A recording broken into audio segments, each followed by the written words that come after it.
તમારા બધાનું સ્વાગત છે મારી યુટ્યુબ ચેનલ કેપી હોમ ફૂડ્સમાં। આજે આપણે બનાવીશું મકાઈના વડા। મકાઈના વડા ઠંડા થાય તો પણ એટલા સરસ લાગે છે, ચા સાથે, દહીં સાથે, બધા સાથે બહુ સરસ લાગે છે। તો હું તમને એની રીત બતાવું છું, તો તમે છેક સુધી વિડીયો જોજો મારો। તો ચાલો રેસીપી શરૂ કરીએ।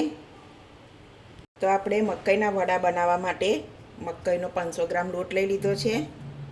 એની સામે મેં અડધી વાડકી ઘઉંનો રોટલીનો લોટ લઉં છું। લોટને મોવણથી મોઈ લેવાનો સરસ, ખાલી ઘઉંના લોટને પછી મિક્સ કરી લેવાનો।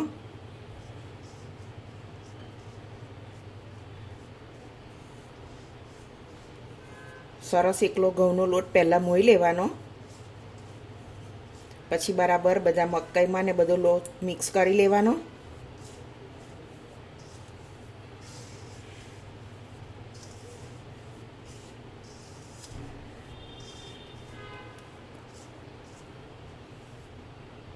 હવે આપણે એમાં મસાલા માટે આપણે પહેલાં લસણ, આદું અને મરચાં વાટી લઈશું। તો આપણી આદુ, મરચાં, લસણની પેસ્ટ થઈ ગઈ છે। હવે અંદર ઉમેરી લઈશું। તીખાશ અને એ તમારે જોયું, તમારી રીતે લેવાનું।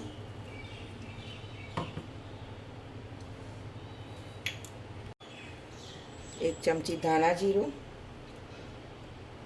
એક ચમચી લાલ મરચું, એક ચમચી હળદર, અજમો આપણે હાથેથી થોડો મસળી લઈશું। એક 2 ટેબલસ્પૂન જેટલી તલ, સ્વાદ પ્રમાણે મીઠું,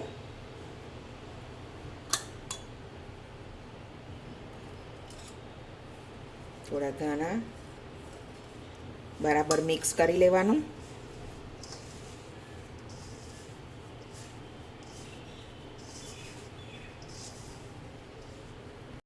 તો બધા મસાલા લોટ સાથે સારી રીતે મિક્સ થઈ ગયા છે। અહીંયા મેં અડધી વાડકી દહીં અને અડધી વાડકી ગોળ લઈ અને બરાબર મિક્સ કરી લીધું છે।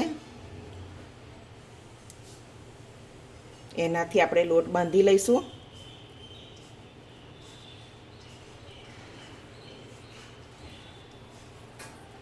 ખટાશ અને ગરપણ એ રીતે તમે જે ખાતા હોય એ રીતે લઈ લેવાનું। ખૂટે તો સાદું પાણી લઈ લેવાય, ને તમારે છાશ લેવી હોય તો પણ લેવાય।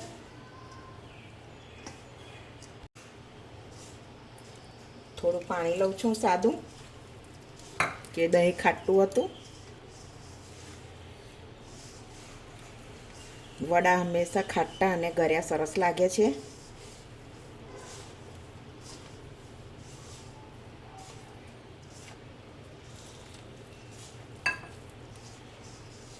મીડિયમ લોટ બાંધી લેવાનો, બહુ કડકેય નહીં અને બહુ ઢીલો પણ નહીં।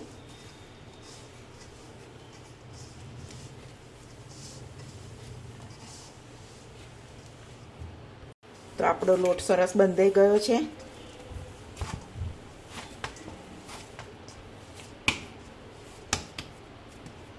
હવે આપણે એને ઢાંકી અને રહેવા દઈશું। અડધો કલાક તો રાખીશું જ આપણે।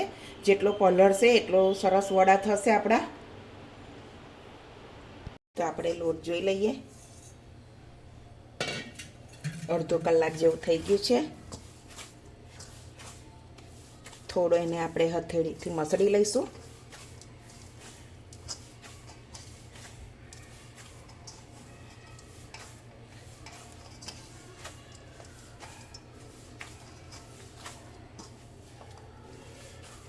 આ રીતે લોટને મસળી લેવાનો।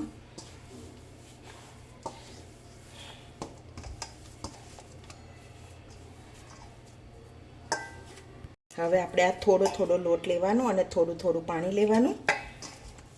હવે લોટને બરાબર મસળી લેવાનો। આવી રીતે હાથેથી થાપવાના છે, એટલે એ રીતે થાય। હવે રોટલો બનાવીએ એ રીતે મસળી લેવાનો।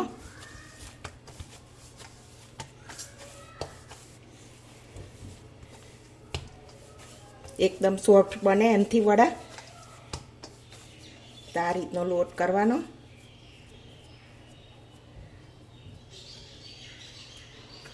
થોડું આ રીતે હાથમાં તેલ લગાવવાનું અને નાના નાના ગોળ ગોળ લુવા કરી લેવાના.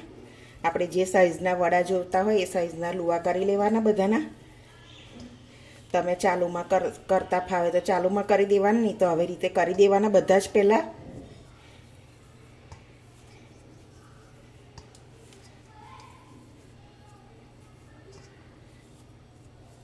તો હું બધા આવી રીતે કરી લઉં છું. તો આપણે બધા આવી રીતે ગોળા વારી લીધા છે. હવે આપણે એક આદની લઈ લઈશું. એની ઉપર તમને કપડું ફાવે તો ભીનું કરીને કપડું લેવાનું, નહીં તો આવી રીતે કોથળી લઈ લેવાની. કોથળી પર થોડું તેલ લગાવી લઈશું આપણે.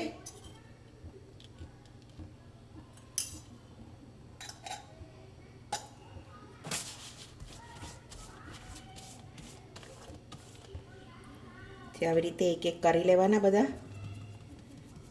દબાવતું જવાનું સાઈડ ફાટી જતી હોય તો. અને લોટ થોડો બને એટલો આપણાથી જેટલો ઢીલો થાય એટલો જ, જેટલા ઢીલા હશે એટલો સોફ્ટ બનશે. બહુ કડક નહીં રાખવાનો લોટ.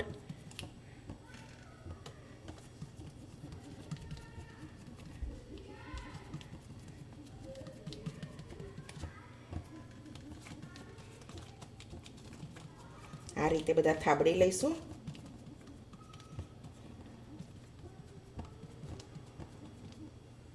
તો આપણે એક બાજુ તેલ ગરમ મૂકી દીધું છે. તેલ પણ ગરમ થઈ ગયું હશે, જોઈ લઈએ આપણે. મીડિયમ ગેસ રાખવાનો છે, મીડિયમ ગેસ ઉપર જ તરવાના છે. અને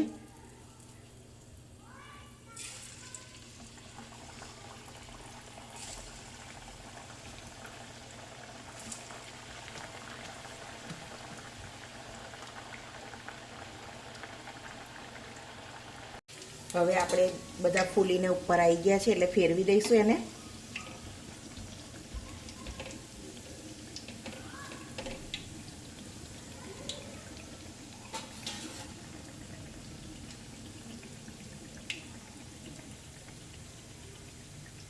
ગેસની ફ્લેમ મીડિયમ રાખવાની.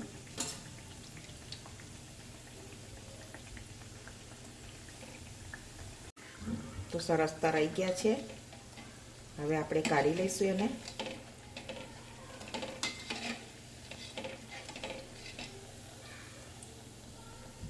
સરસ થઈ ગયા, જોઈ શકો તમે.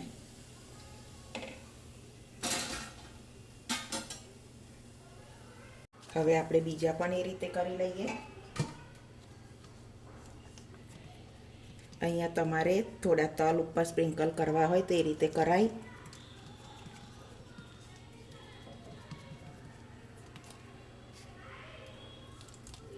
સરસ દબાઈ દેવાના.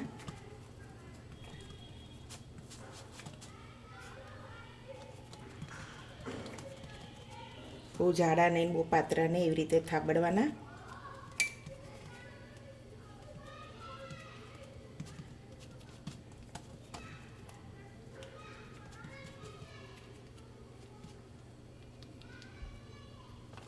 મૂકતા જઈશું આપણે.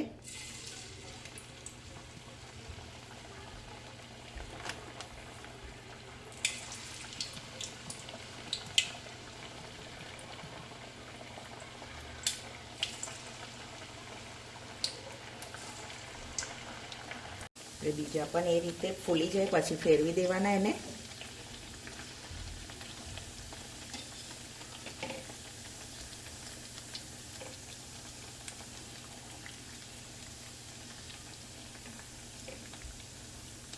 થોડું લાગે કે તેલ ઠંડુ થઈ ગયું છે તો થોડું ગેસ ફૂલ કરી અને કરી લેવાનું બરાબર.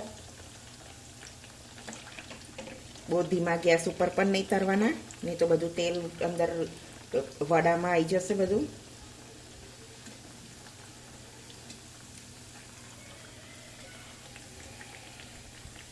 તો આપણે બીજા પણ એ રીતે કાઢી લઈશું.